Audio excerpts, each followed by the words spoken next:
आमचा मित्र आहे तुकाराम, साधा भोळा एकदम, साधा सांब सदाशिव. त्याचं एका मुलीसोबत प्रेम जमलं. प्रेम होतं की मैत्री होती की काय होतं की मग तो रोज तिला गार्डनमध्ये घेऊन जायचा.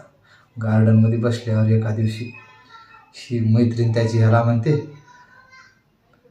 तू का ते जादूचे आता 3 शब्द बोल बर तू, असं म्हणते. तुकारामला काय बोलावं कळना. तुकाराम असं म्हणतो, जादूचे 3 शब्द? हा बोल आता ते 3 शब्द जादूचे, कान ऐकायला आतुर झालेत माझे, असं त्याची मैत्रीण म्हणते.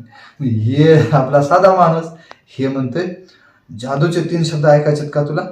हां बोल पटकन. हा म्हणतो, ओम फट स्वाहा. असं म्हणलं की तिला राग येतो ना, ती खडकन याला लगावते, म्हणते अजिबात बोल नको मला तू, आता तू सिंगलच मर भाडे.